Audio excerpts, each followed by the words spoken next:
feel they break out into song.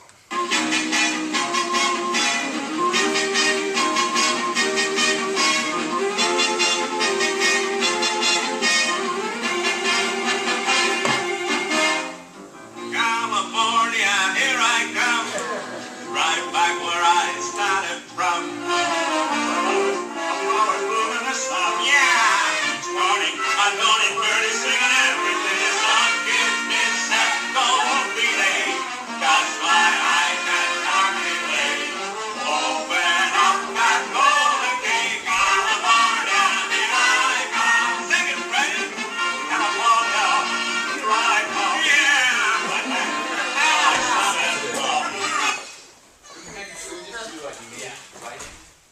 With lots of images. Great, thanks.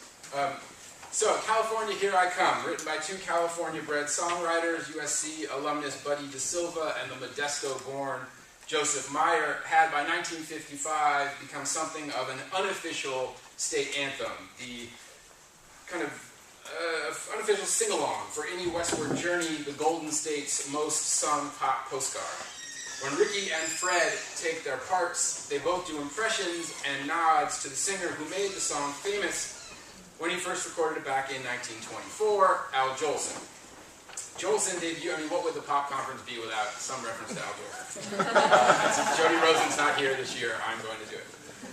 Jolson debuted the song 3 years earlier in 1921 in the musical Bombo, when the manifest destiny-haunted journey of westward expansion to California was connected directly to Spanish colonialism. Al Jolson sang about California in blackface as the slave of Christopher Columbus on his first trip to the New World.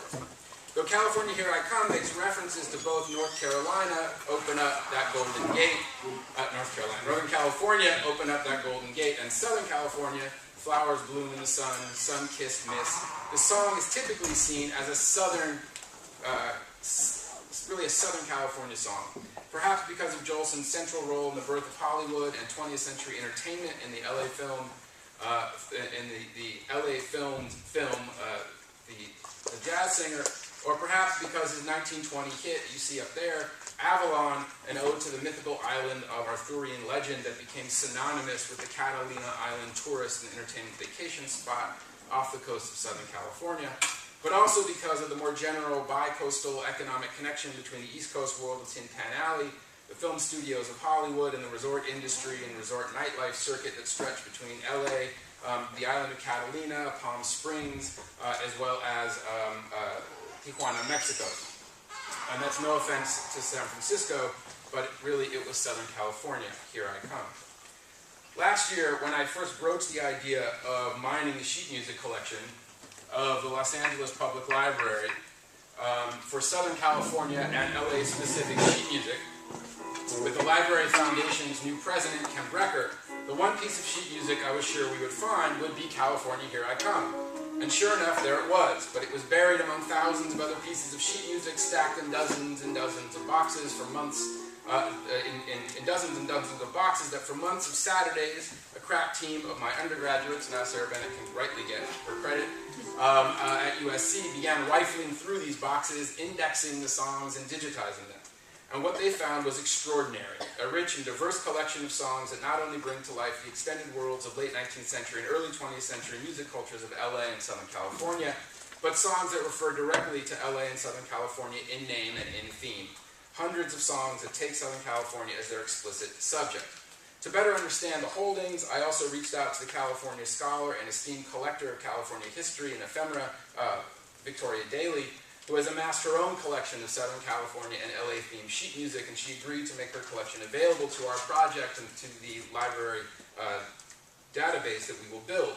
There will, I should say, also be an exhibition of selections from this archive later this year at the library, and in May, if all goes according to plan, we will put on a gala concert, thankfully under the guidance of T-Bone Burnett and two of his musical associates, the songwriter David Poe and the engineer and producer Emil Kelman, both of whom were seen there as we were demoing about 45 of the sheet music songs with the very generous head of the literary department at the library, Bob Anderson, who also happens to be a sight reader, so he brought his Casio into an office at the library, and we sat there for 5 hours and listened to songs. But today I want to share with you some of the key pieces we've encountered of the sheet music and what their significance might be for how we understand the role of sheet music in the early years of the music industry in LA. Of course, when the story of sheet music is told, it is New York and its pop factories and Tin Pan Alley, not Los Angeles, that is usually and rightfully at the center of the conversation. And while some of the sheet music we found, like California Here I Come, was indeed published by New York publishing houses like M. Whitmark and Sons, many pieces were published by a smaller, though vital network of LA-based houses, most located throughout Hollywood. You will not be able to actually read these, but they're there anyway. Of the sheet music we are working with, roughly 21 different LA publishing companies are represented, and this is the list of those 21. As the Music Trade Review reported in 1921, in their story on the opening of the new publishing company, Churchill, Young and Company in downtown, quote, "In recent seasons, it has been quite usual to expect new songs from the Pacific Coast." A key hub for LA's emerging sheet music industry was Talley's Phonograph Parlor, LA's first official record store. Operated and owned by the Texas transplant Thomas Talley on 311 South Spring Street in 1896, just down the road from the library, Talley set up automatic phonograph machines that for a nickel a play would allow customers to listen to a few minutes of cylinder recordings, mostly minstrel tunes, band music, and various comedy sketches. And while the parlor would soon become famous for its kinetoscopes in its back room where Talley installed what is considered to be the nation's first moving picture theater, the parlor was also an early recording studio of sorts, the site of local and regional recordings that he made for in-store pay-per-play playback. He recorded local opera singers, local popular singers, and classical ensembles, leaving what the scholar Kenneth Marcus, in his study of Los Angeles as a musical metropolis, has called a permanent record of LA musical regionalism. As the Los Angeles Times put it in 1896, quote, "Everything new can be heard at this popular place of amusement. The beautiful La Fiesta March was played by the San Francisco band for Mr. Talley and can now be heard in the phonograph. Everything up to date in sheet music is for sale." But what was for sale at Talley's, I want to suggest, went far beyond the actual sheet music itself. What Talley was selling and what the sheet music was selling was Los Angeles, the city as a commodity. In his 1933 book on the city, Mayo famously summed up what boosters in the LA Chamber of Commerce and the Los Angeles Times have been hard at work on since the late 1800s, inventing LA as a product for sale to consumers across the country, a product built out of mission myths and endless orange groves and the promise of Mediterranean health. This is in the words of Mayo. Los Angeles, it should be understood, is not a mere city. On the contrary, it is and has been since 1888 a commodity, something to be advertised and sold to the people of the United States like automobiles, cigarettes, and mouthwash. In an excellent new book, Lawrence Culver emphasizes that at the heart of this commodification was the selling of LA as the first American capital of carefree leisure, where lifestyle was built around consumption, a lifestyle that helped transform Los Angeles from a population in 1880 of 30,000 to more than 2 million in 1930. Histories of the U.S. music industry rightfully began with the sheet music trade and the burgeoning empires of song publishers on the East Coast, or what David Sweisman has dubbed the soundscape of consumer capitalism. But out west, sheet music wasn't just building the music industry, it was building the frontier of leisure. It was building LA itself. Between the late 1880s and the early 1930s, there was no separation between sheet music and a flurry of other elite-run industries: Hollywood, the Santa Fe and Pacific Railroads, the LA Times, the LA Chamber of Commerce, the LA Merchants Association, the citrus industry, to name but a few, that were all working together to sell and profit from a carefully constructed and clever marketed and highly fictionalized version of LA and Southern California to the rest of the world, one which catered specifically to the leisure and wealth of whites, while either using mythologized aspects of African American, Mexican, Asian American, and Native American life as the colorful or exotic backdrop for that image, or indeed erasing them from view entirely. Indeed, it's worth remembering that it is Mayo's notion of LA as a commodity that Mike Davis chose to open his landmark 1990 book, City of Quartz, which, as we all know, has had a profound influence on the way LA has been understood ever since. The book is most remembered perhaps for its central metaphor of sunshine or noir, utopia or dystopia. But for Mike Davis, these were economic notions as much as cultural or social ones. Davis called Los Angeles, quote, a stand-in for capitalism in general. It has come to play the double role of utopia and dystopia for advanced capitalism itself.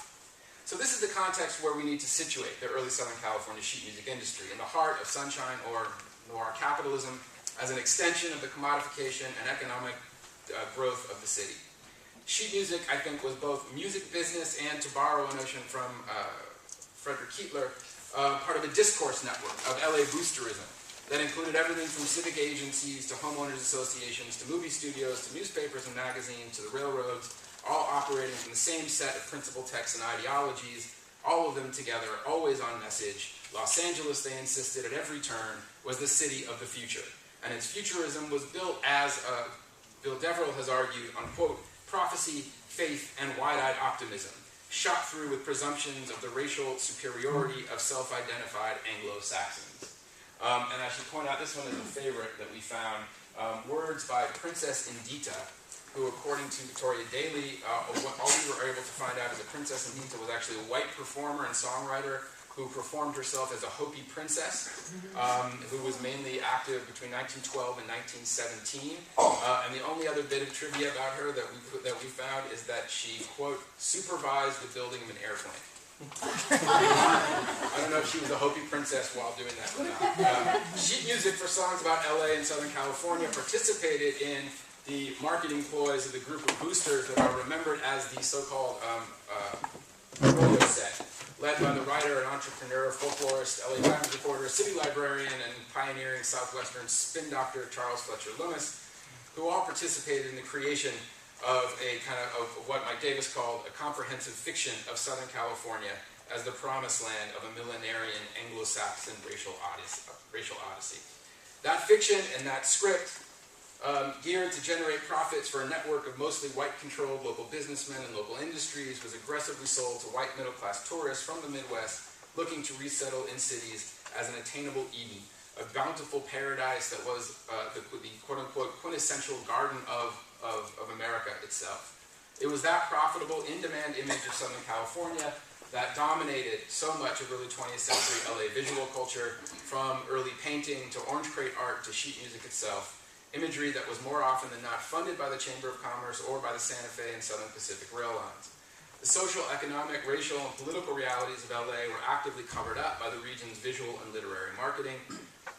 Early Southern California sheet music was indeed part of the so-called whitewashed adobe process that Bill Deverell has so persuasively written about, where LA becomes the city of the future through the whitewashing of its Mexican past and present. Sheet music designers and songwriters were not unlike the Southern California painters who, in the words of Carrie McWilliams, quote, saw the region through glasses colored by subsidies. Sheet music helped create the gap between what George Lipsitz has called in his own writings on the representation of California in pop song, the gap between the rhetorical California of pop romance and the historical California that's created through cultural conflict. And I just want to point out, if you can see there, the railroads are represented on both of these pieces of sheet music here. So images of oranges, images of railroads frequently come together. These are orange crate paintings that look very similar to the sun-kissed oranges, sun-kissed cottages, oranges that show up in the sheet music very much look like, very similar to the orange crate ads. This is an orange crate ad for High Tone out of Fullerton that actually used music as a theme for its orange crates. This is the Mount Low kind of short-lived railroad or trolley on the Mount Low hill. This is a walk for that. And part of the cover-up that sheet music participated in was of course the kind of key role of exoticizing the spaces of Chinatown. This is a kind of a Chinese minstrel tune that was not uncommon for the time. That was all part of this kind of racial culture of sheet music. Sheet music covers then, we might say, acted as rhetorical covers for a set of Southern California social, political, and economic realities. For one thing, the region's growing racial and ethnic mix and its concomitant struggles for racial and ethnic equality in the face of lingering bids for Anglo cultural and political power. And what it covered up typically went unseen on its pages. And this is perhaps best understood through the creation of what McWilliams famously called the mission myth, or Southern California's Spanish fantasy heritage. The late 19th century move to symbolically return via architecture, art, design, and music to the bygone colonial days of the Spanish mission system in California, where missions were recreated as idyllic sanctuaries of spiritual peace, and California was populated by chivalrous Spanish dons, alluring Spanish senoritas, loyal and exotic Indians, and sleepy sombrero-clad Mexicans, who were all, as Carey McWilliams wrote, quote, members of one big, happy guitar-twanging family who danced the fandango and lived out days of beautiful indolence. And you can see the way that the mission myth fills up so many of the sheet music. This one, where mission bells are chiming, was kind of interestingly written by the same guy who wrote Tootsie for Jolson. Now, beyond the general mission-themed songs, of course, there was the queen of the mission myth herself, Ramona, the half-Indian protagonist of Helen Hunt Jackson's 1884 novel, which most of us know this story, but the quick version is a novel that gained widespread popularity because of its romantic visions of Mexican colonial life and the Spanish mission system. And this is sheet music from the 1916 film version of the novel, directed by Donald Crisp and produced by the Clune Film Company, which had also produced Birth of a Nation. And this film premiered at Clune's Auditorium at 5th and Olive, which is also where Birth of a Nation premiered just previously. The Ramona myth became, of course, an empire unto itself. This is Ramona, the alleged House of Ramona, orange crate dedicated to Ramona, another Ramona orange crate. And it led to sheet music participation in this larger Ramona and mission myth that gradually came to a head in the LA Merchants Association throwing the great fiesta parties of Los Angeles in 1894, which perpetuated this myth through these kind of elaborate Mardi Gras-esque parades that included everything from, there's a great list of stuff, Spanish caballeros, mostly Anglos dressed like that. Thank you. Colonial Romance of El Dorado. What else we got? Blackface troops, Native American dancers, and Chinese American marchers. And there was tons of sheet music that was produced. This on the left of the 1896 Fiesta. This for a much later Rudy Valley version of the Fiesta. Key in this, who I won't have time to talk about, is Charles Lummis, of course, the great mythologizer of the Spanish and Mexican past of California, who released a number of sheet music books, as well as recorded over 400 cylinders of Spanish and Mexican songs that, while preserving that past, also mythologized it. But I want to end just by talking about one of the key ways that places the mission myth can lead us, which is to one particular mission, to the Swallows coming back to the mission of Capistrano, written by the great African-American songwriter Leon Rene, who was part of the thriving, and this is where at the mission itself you can see the sheet music for when the Swallows come back, including his piano and his writing desk. Rene, I'm going to wrap up with this, Rene was part of a thriving African-American music culture at the early part of the 20th century here in Los Angeles, and one that really kind of had, in part as its hub, the store opened up by John and Red Spikes in 1919, the Spikes Brothers Music Store at 12th and Central, where they sold sheet music, instruments, Victrolas, mostly to African Americans, but also to Mexicans and whites.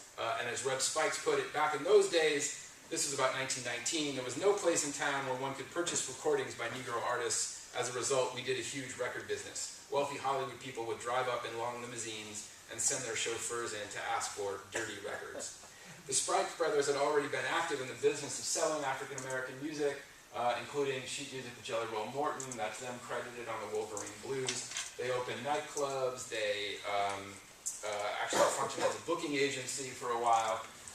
And I'm going to end by just telling you that, kind of most importantly, they created a record label, the Sunshine record label. And following Sunshine's recording of the blues singer Ruth Lee, backed by Ori's Sunshine Orchestra, the label recorded 2 more sides with Kid Ory at the helm.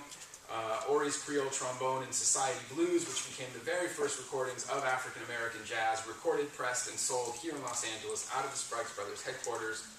But I want to emphasize that on the record labels themselves, for the Sunshine label, you can actually see them participating in the mission myth and in the business culture of Southern California. There's a mission and there's the Sunshine. Very, very similar to the Orange Crate art and to the sheet music I was talking about. So if LA was democracy's arsenal, R.J. Smith has written, Negro LA was democracy's keyboard lounge. I love it. Even if I still don't know what I want to do with it, I love that line.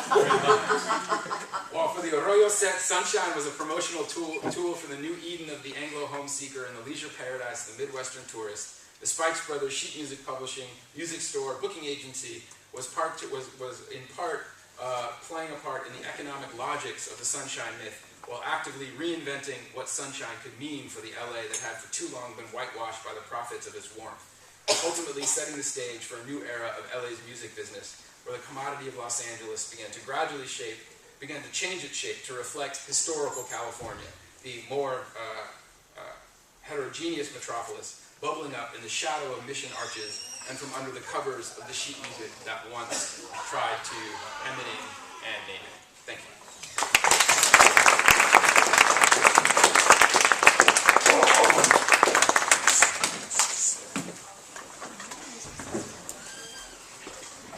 We're going to shift around this. I'm happy to maybe answer questions while you're getting set up.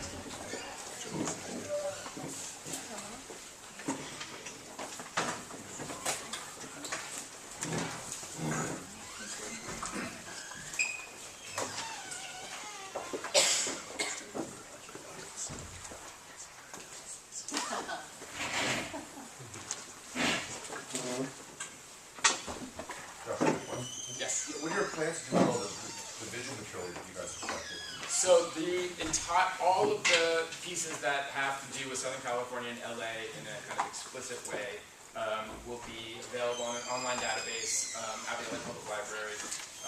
And we're then going to do a selection of those. I mean, we're talking probably about 100 pieces or so. And we'll do a selection of probably 30 or 40 of those pieces for the exhibition at the library, and then 15 will be part of the concert. When's the concert? The concert's going to be in May, date to be determined. That was lovely. What happened to the Spike Brothers family? I mean, what do we know about their legacy? There were some interviews done, I think, up through the 80s, maybe, with Rev Spikes. But I don't know much more about it. I have to say, it's very hard to find a lot of information about the Spikes Brothers store. Their musical history, they played in bands, that's been more documented. But I don't know, RJ, you spent a long time researching around this stuff. Where did they come from?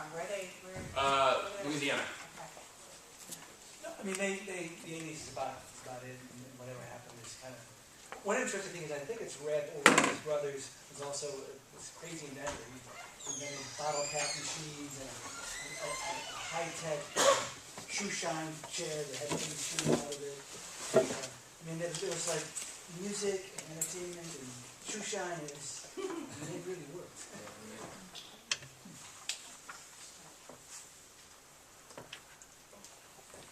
Okay, hey, good afternoon. Well, my name is Jorge Leal, and today I would like to introduce you to the ephemeral forms of Southeast Los Angeles. So let me just situate you here in LA. The area known as Southeast Los Angeles, it's about 20 miles from the heart of Hollywood. However, there is a greater socio-economic distance that is not necessarily measured in miles. This distance, which separates Glitzy Hollywood from these working class communities, there's a distance, right? So first, these communities were first created as blue-collar white suburbs after World War II. And within the last 20 years, these LA communities have rapidly transformed into predominant Latino areas. The economic conditions are challenging for a lot of the residents of Southeast LA. Nonetheless, a vibrant, yet often overlooked underground youth music scene has managed to emerge in the area since mid-1990s.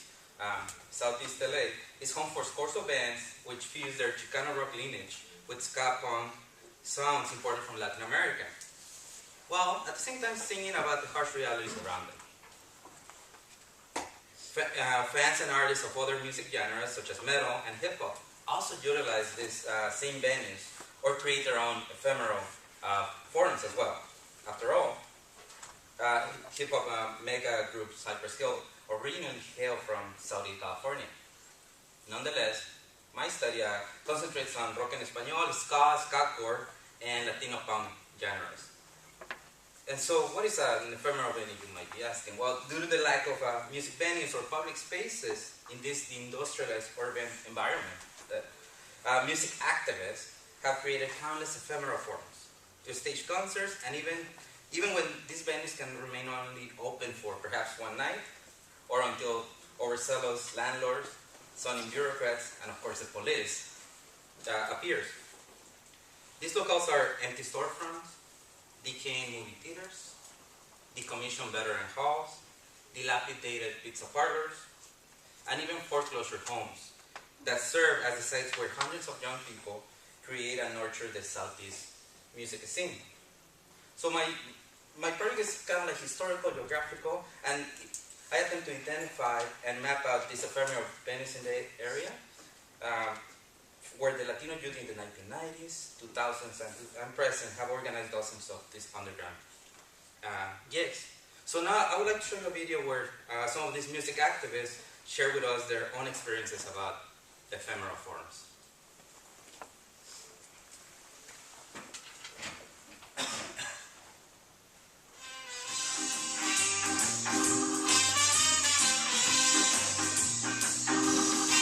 Here in the Linwood, East LA, Southgate, this whole Bell, Cudahy, Maywood, Huntington Park, this whole area is,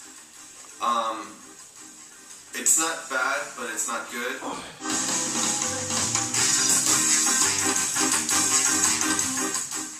There's a lot of gangs, there are drugs, there's a lot of violence and crime overall.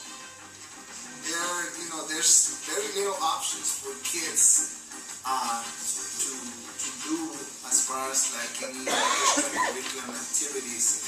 There's a lack of public spaces. I have a former student actually that he plays in a band. He's really good.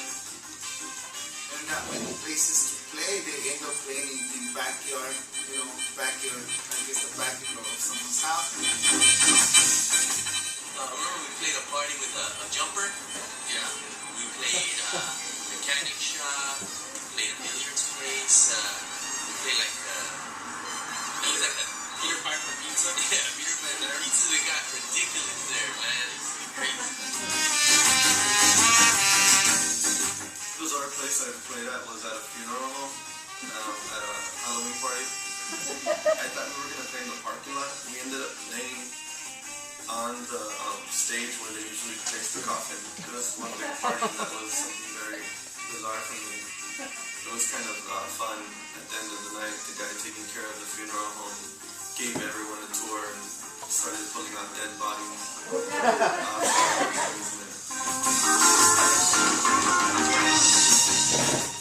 I was growing up, the places that we would be able to go was Las Pampas. I was one of the kids that was 15, 16 going to Las Pampas to see some of my favorite bands at the time, and those were the only place I could actually get into.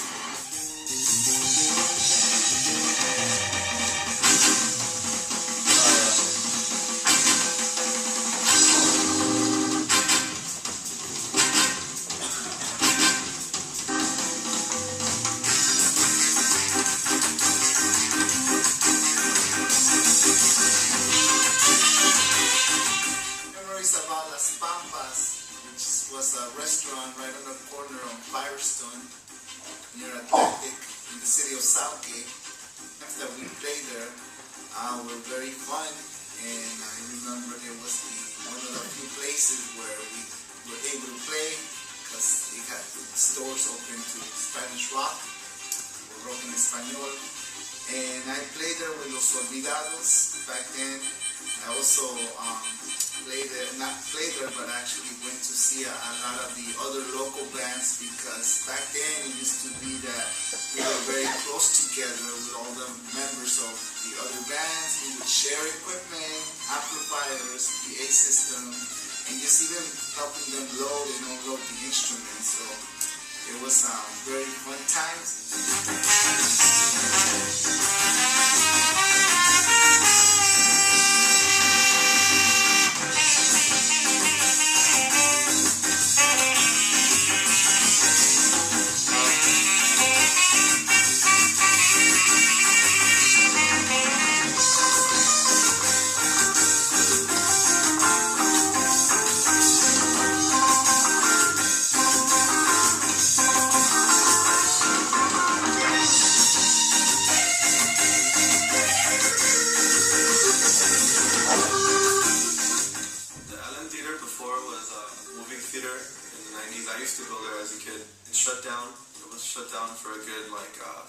6 years, and then we came around after we lost another location that we had in Linwood and opened it. It was a whole team of us that opened it. The Allen Theater was an important place because it gave bands somewhere to play. It gave bands somewhere where you didn't have to worry about police showing up and finding excuses to shut the party down. It gave also people a safe place to go where you know that there was security. You know, it worked out fine. It worked out fine while it was open. We need places like that. There really isn't much that I can think of besides going to the mall and walking around in circles. The best we can do if we don't want to go into a Hollywood venue, the next thing is finding an art center or somewhere where we know that, you know, we don't have to risk coming across the police trying to shut something down. And we know the profits are going to go towards something good too, and not just another greedy Hollywood club.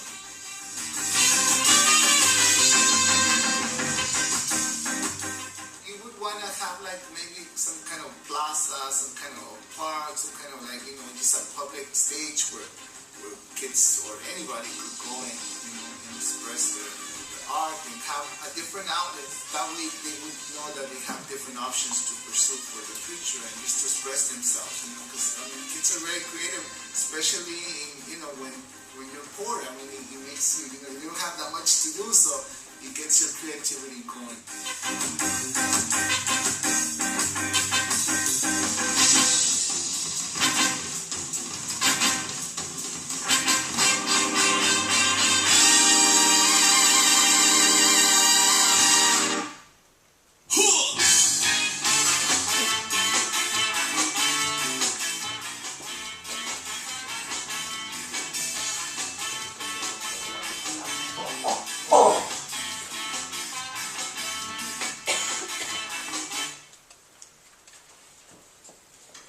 Sorry about the cropping, I did it on HC, and, you know, so. Well, now I want to place the observations of Clemente, Mario, JP, and Jose in a larger social and urban context. The city of Southgate, which is the location of the two ephemeral venues mentioned in the video, it's about 7 miles away from downtown LA. Southgate has a population of about 100,000 residents, give or take, which is about 92% of them are Latinos. The median income per capita in Southgate is a little less than $12,000 a year, which translates to about $41,000 as the median household income. Hampton Park, which is the neighboring city of Southgate, has about 70,000 residents, and its population is about 95% Latino as well. The city of Linwood, to the south, has a population of about 75,000, and 86% of the residents are Latinos. And to the east, there are two other communities, which the city of Maywood, which has about 30,000 residents, and Cudahy, 25,000. And it's interesting to note that Maywood and Cudahy are the smallest cities in LA County, but also are the ones with the highest population density of any incorporated city in the United States.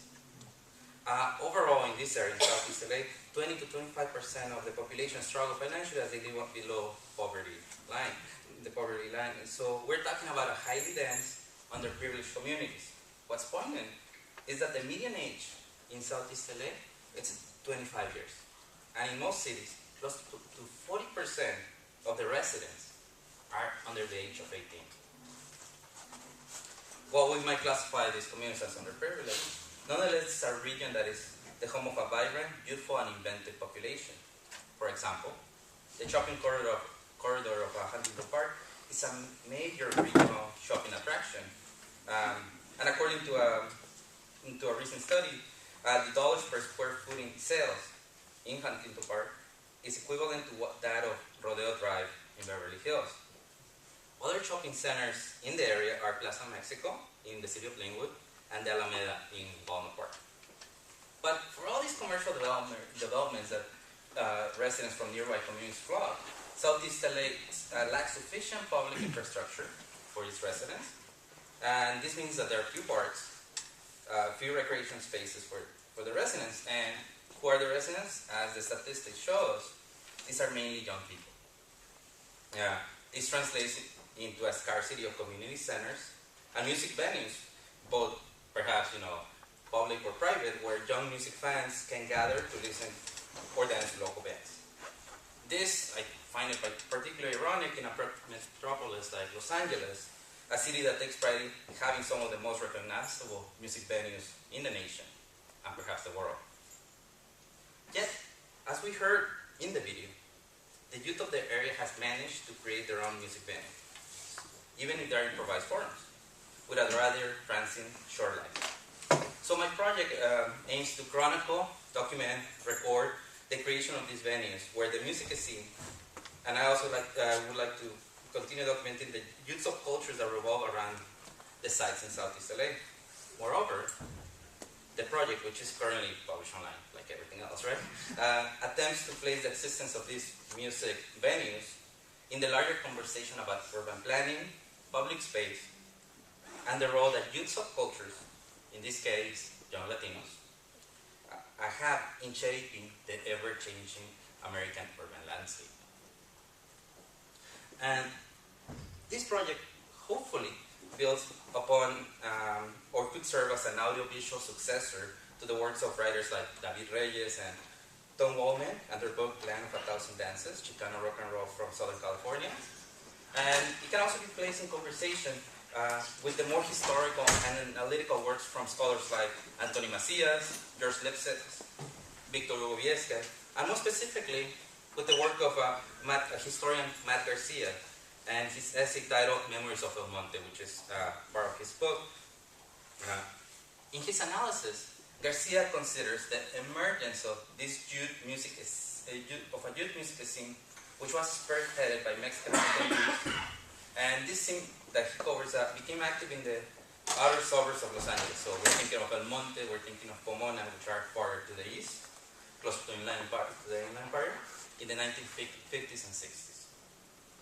Garcia suggests that an assortment of economic, geographic, social, cultural, and political preconditions allow these venues to become shared multi-ethnic spaces.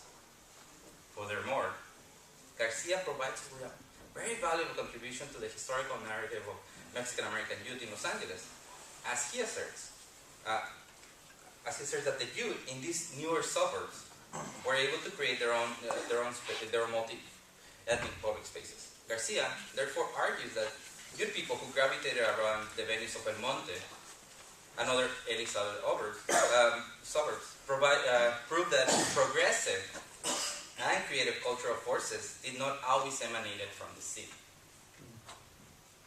In the case of contemporary Southeast Los Angeles, we can make the case that we ought to consider other hubs of musical activity in the Southland metropolis, apart from Hollywood and hip neighborhoods such as Silver Lake and Echo Park. Furthermore, Garcia's argument can also be applied to the ephemeral venues of Southeast LA, because they have served as a gathering site where intergenerational youth, and to a lesser extent, but it does exist, inter-ethnic mingling occurs among the youth on a constant basis.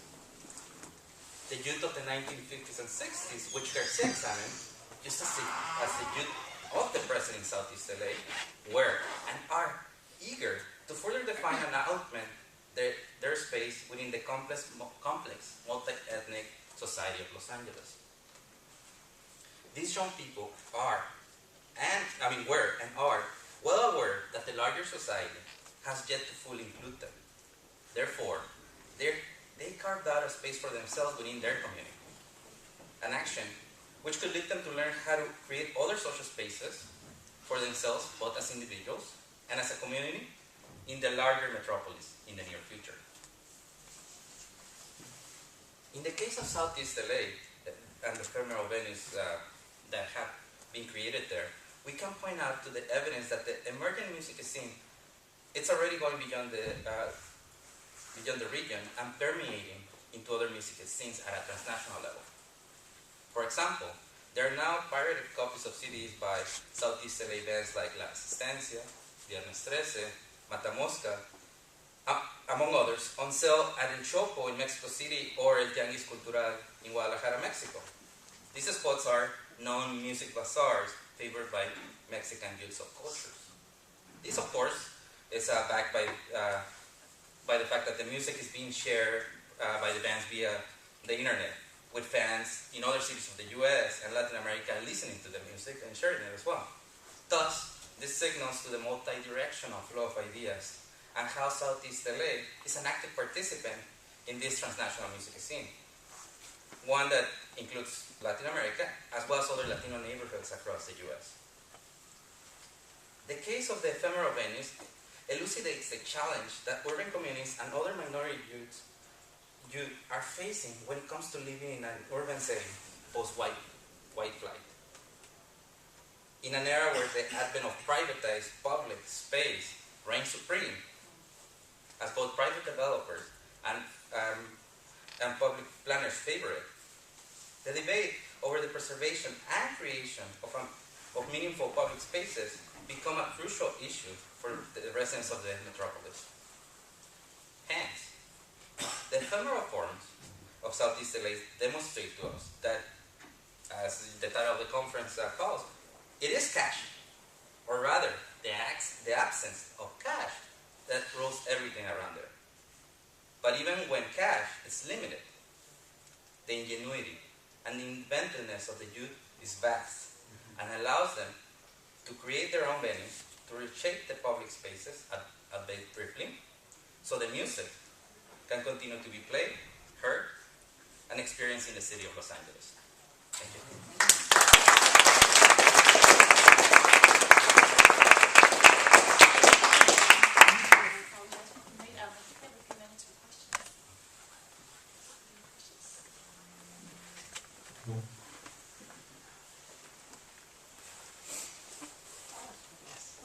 You start to become interested in the subject, and have you looked at some of the venues of the 60s and 70s where some of the Latino groups were looking to perform, and what kind of strategies they used? Well, in terms of how I became involved, first I became involved as a music fan.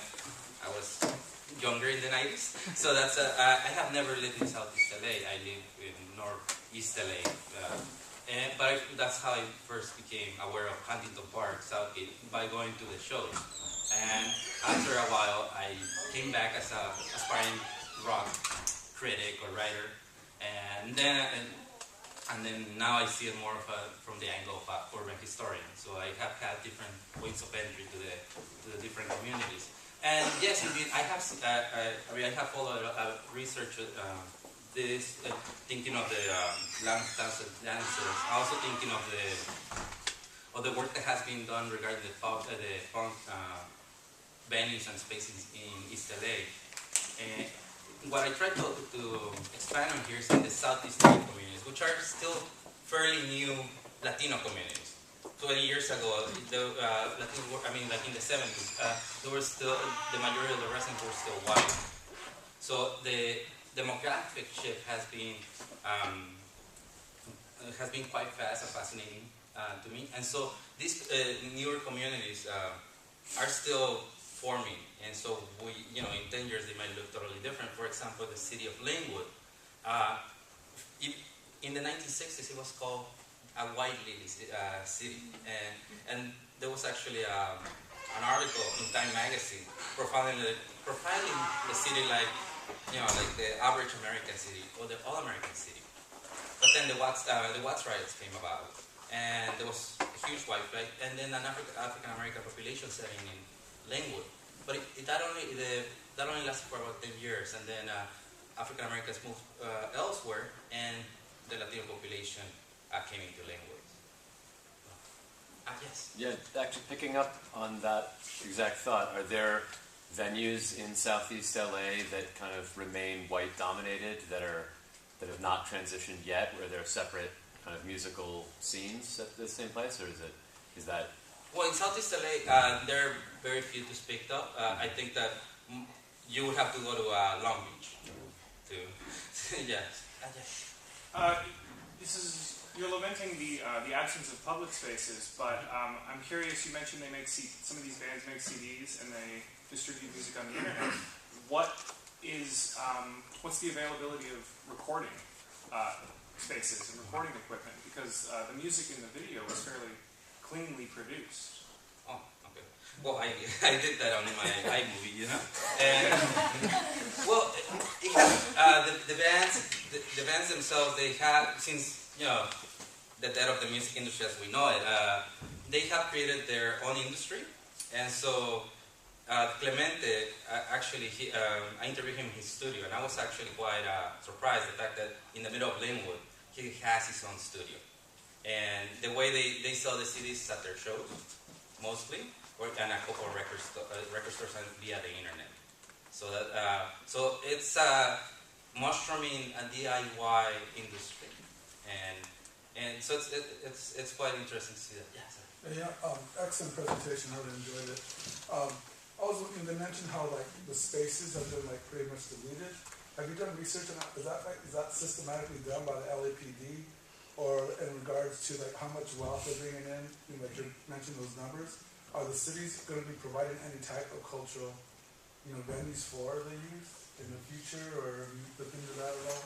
I think that I think we should go into the next percent. So really quickly, I will tell you that all these cities, as well as other California cities, they are experiencing financial crisis, and the first thing to get cut are the arts and the public recreation. So, but we can, Yeah. Oh, okay. But like, why were those venues all shut down? Oh, we started late. Oh, okay. We started at 3:15. Sometimes permits. Some of them need advance permit, and if if a commissioner will come in and somebody, a couple is dancing, they will shut it down. So you can only listen to music, but you cannot dance to the music. Welcome to America, huh? I don't know if you have shut down. That's okay. Okay, we can take more questions at the end. So I guess we'll go ahead and we'll have a paper by Jonathan Daniel Gomez, who is a graduate student at the Department of Sociology at UC Santa Barbara by way of East Los Angeles Community College and UC Santa Cruz. His interests include the production and transformation of space, community art making spaces, race, place, and popular culture. And his paper is titled $3 a Head, The Backyard Gig, Class Struggle, and the East Los Angeles Community. Thank you. Hello, everyone.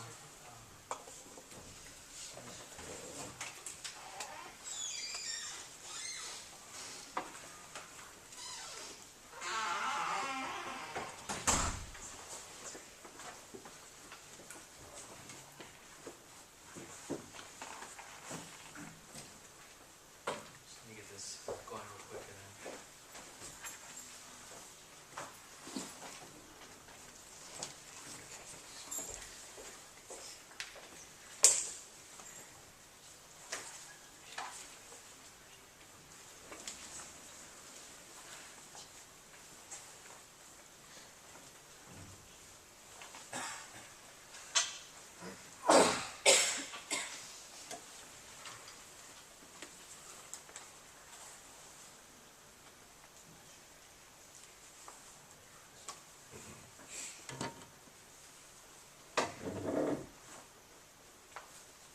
So as been mentioned, my name is Jonathan Daniel Gomez. This presentation is part of my master's thesis at UC Santa Barbara, and I'm in the Department of Sociology. And basically I'm going to start off with a vignette that I wrote as a participant of the East LA City Terrace, Boyle Heights punk scene from, I would say, 98 to about 2005. And these pieces, I'm still in very much conversation with many of the artists and participants and people who allow their homes to be used for these spaces. So I'll start off with the vignette. The gig was underway. The music could be heard from over 5 blocks away, but the closer we got to the house it was being held at, the heavy double pedal drums could be felt. At one moment we were uncertain about which street to go down, but groups of people walked in the direction we were going in, so we stood en route. At the end of our mission, we had walked over 10 blocks, from Brannock and Folsom Street to Malabar Street by Evergreen, up and down and up through the hills of East LA City Terrace proper. As we came close to the gate where they were collecting money for entrance, John and I looked at each other joyously. We were happy to make it without any hassle from the cops. 2 young Chicano adult males walking a portion of the way through streets without sidewalks or street lamps is a nerve-wracking experience, especially in a community where unwarranted pocket checks by police officers are common. The cost of entrance was $3 a head, $1 more than usual. A young man from the community had passed away prematurely at the age of 16. The gig was a fundraiser for his funeral. The usual talk from young kids attempting to negotiate with the persons at the door over the price of entrance to be lowered was not heard, nor was anyone turned away for not having the suggested amount. As I walked toward the backyard, the side of the house was dark, but the lit tips of people's cigarettes allowed me to make my way to the back without bumping into them or the wall. The band that was playing when we arrived had just finished their set, but the laughter and lively conversations coming from the people present in the backyard were just as inviting as the unrecognizable brutal lyrics of grindcore we heard blocks away. The people who lived at the house were present. A mother, most likely in her mid-40s, was greeted by friends of the young man who had passed away. In addition to people drinking beer and smoking, there were also burritos and aguas frescas for sale. This was different than most gigs. As the night went on, more people piled into the yard. Comfortable standing room went to stepping on toes and elbow rubbing with strangers, sharing of drinks and cigarettes in the dark. Bands performed as hundreds of people packed the backyard to capacity. A mosh pit moved the entire crowd as the heat that came from bodies around me made me a sweaty mess in the cool East Los night. People laughed and heckled the band playing, and others shouted at the band to go on until the police came to break up the gathering. We'd been there for a little over an hour. People were upset but did not present any resistance to the police this time. People and bands quickly got their equipment together while a serious voice was heard over the chatter of the crowd directing us to disperse the yard now. As the sheriff's helicopter circled overhead, the bright light that came from its spotlight flooded the backyard with a blinding brightness that once was a comfortable dark with only a few lights near the bands that were performing. It went from a joyful event to a hostile area. As John and I exited the gates with the last of the crowd, police officers stood with mag lights in their hands, some gripping clubs, directing us in different directions with stops and goes similar to that of a police officer at a traffic intersection. As I walked in the direction of Brannock Avenue, I looked back at the house, and the mother of the young man was just beyond the gates waving bye to some of the punks who had just left after we did. From the hundreds of people who had shown up, I can only hope that the money raised was of some significance to bury the young man with dignity. I wrote that in 2008. And for this presentation, so I want to talk about my methodology. I use it observant participation, and I use this term rather than participant observation from João Costa Vargas, who is at UT Austin, is in the Department of Activist Anthropology. So it's to really emphasize the fact that for those of us who take part, as well as to recognize my position in the academy as well, but to recognize that I come from a background that I'm very much engaged in conversation and friends with a lot of people who perform, participate, and organize these gigs, as well as those who allow their homes to be used. I rely heavily on social networks, as just mentioned. In recent interviews, I'm basically suggested that I talk to so-and-so, and then after talking to so-and-so, I talk to so-and-so that I'm then directed to again. So I'm very fortunate in that light. As mentioned, it's from punk artists as well as participants, and I feel that I pay attention particularly to participants because at times it can be overlooked by paying close attention to only the artists, right? So by paying attention to participants, I look at how, as mentioned earlier, that the struggles to create these spaces. It's important to gather the lived experience of people involved in meeting with other people to really make these spaces most accessible to hundreds of people, right? As well as get into what it means for then speaking with women involved in this scene, and how does it then differ or relate to men in this scene, right? What are the differences in the experiences of women traveling to these scenes, to these backyard gigs on the bus or in different modes of transportation? What are the kinds of solidarity that go into arriving to the gig, right? And basically,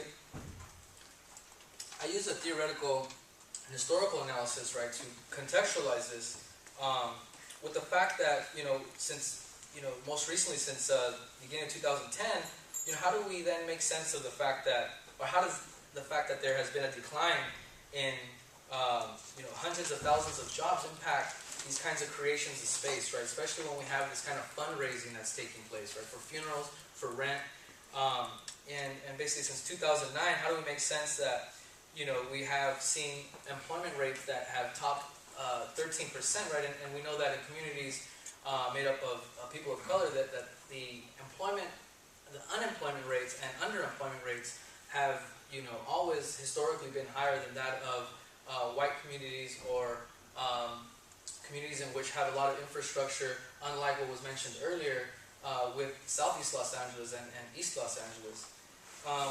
So some of the terms that I use is the Greater East Side, right, and that's used by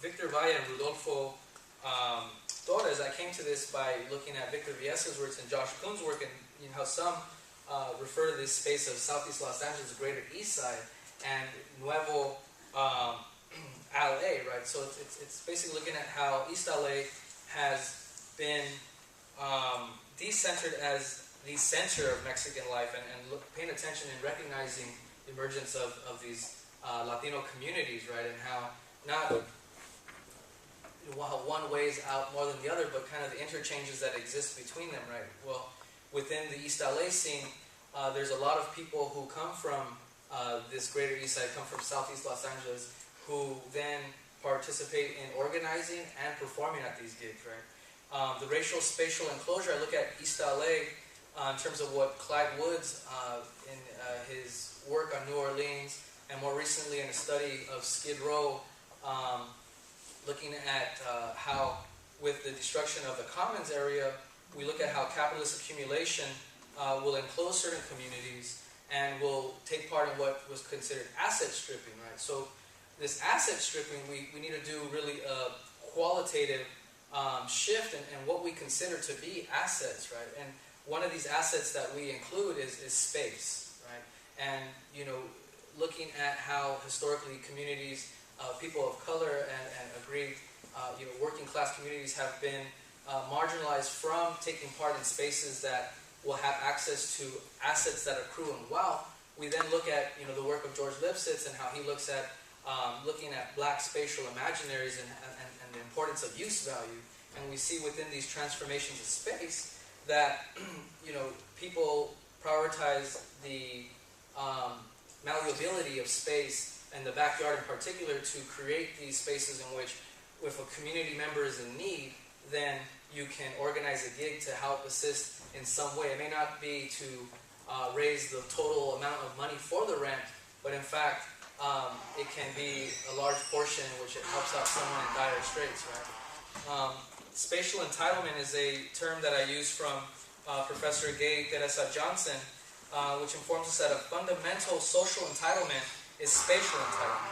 And unable to access, she quotes, I quote her, unable to access the assets and rights of full citizenship, disenfranchised groups claimed and claimed alternative, often discursive spaces in which important democratic and egalitarian visions were and are rational. These spatial claims were manifest in temporary locations and pronouncements that broadcast the relevance and rights of black and brown people in Los Angeles. This means the transformation of the ways that people move themselves through space, in which spaces they congregated, and what entitlements were asserted with the cultural currency they created. And we see that Earl Lewis will refer to this sometimes as, or not sometimes, but referring to these communities as creating congregation in the midst of segregation, right?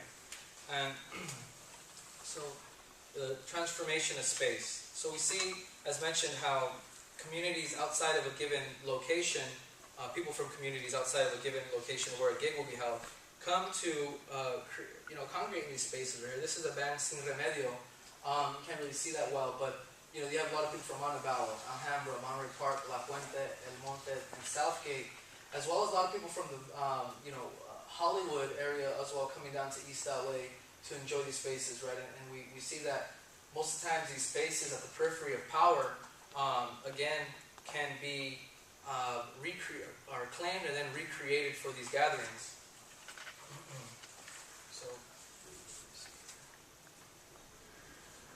So the transformation of space and fundraising. We see that this is not necessarily a new phenomenon. If we look at some of the the literature by, Jimmy Alvarado on punk rock, Mashahab El Payan, Ryan Moore, Barry Shank, Jose Palafox, and Martin Serondegay, we see that these spaces are really heterogeneous and political on many different fronts. The work by, in resistance to rituals and subculture, the meaning of style, we see that these cultures of youth culture are very much connected to a parent culture, right? We need to pay attention to what is being done by the elders in these communities and how does that then impact the youth in these communities, right? So these creations of space, even though they're historically situated at the moments in which they're happening, they're informed by a past, right? Anthony Macias, to go further on that, we see how then Victor Viesca, Gay Teresa Johnson, George Sanchez, Matt Garcia, and Luis Alvarez demonstrate that these kinds of spaces have always existed within their work, right? And Anthony Macias in Mexican American Mojo demonstrates that many participants of cultural production in the Mexican American generation out of the 30s, 40s, and 50s cut across not only genres, but they also take part in the appropriation of space for working class communities, whether they are formally employed or they're hustling an underground economy. They have always had to rely on the resiliency of the working class self-activity. So we see here that. Okay, so right here, can someone lower the lights just a bit? So you see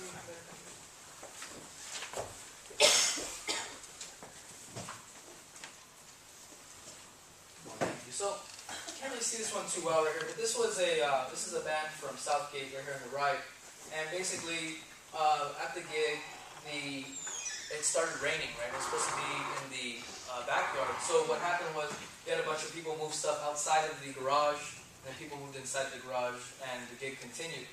To your left, it's a band Terrorism, and Terrorism, they're very proud of the fact that they were formed before 2000, for 9/11, as we all know, right? Because it's interesting that they speak to, in interviews I've conducted, that terrorism to them is the